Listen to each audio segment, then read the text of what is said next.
medium, large. Ganda nito. Pag di nyo to kinuha, ay, hindi na kasya sa akin. Payat na ako. Ang hindi na kasya sa akin yung ano, large. Hala.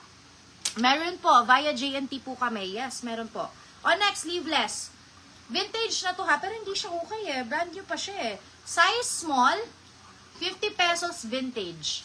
50 pesos vintage. O, next, another Bongali shoes. O, ito. Linen ng tela. KA2, si Ma'am Bian Sean. Ano yung one? Ayan ba? Ito? Ano yung one?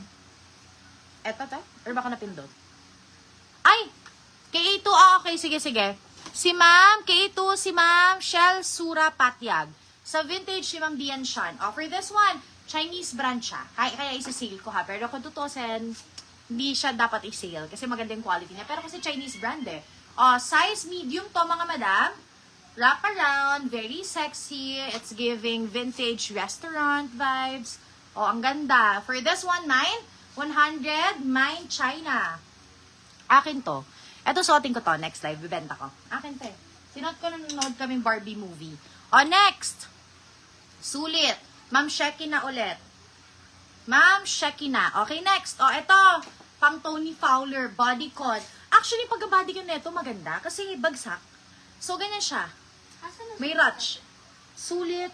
Ito. 99. Sulit 99. Tanggalin na natin yung mga nakalagpas na. Baka malito ka na. Ito yung KA1, Beo. KA1.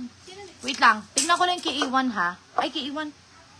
KA1 nga. KA1 nga. KA1. Ay, hindi. Wala pala. Eme lang. Ayan. KA2 lang pala, no? Okay. Ito na yung next si China. Iusog na natin. Baka malito ka na. Ayan, mga madam. Next. Ito. Si Tony Fowler. Tony Fowler vibes. Pero marami kaming ganito. Sobrang dami. Super ganda nito sa balakang. Actually, bet ko to. Kunin ko na lang kaya to.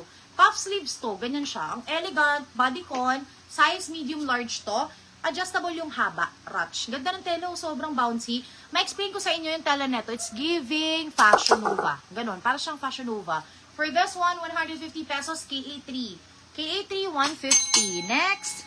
Ito. Bigay ko na sa inyo to. Ano ba? Magkano ba to? 250 pala.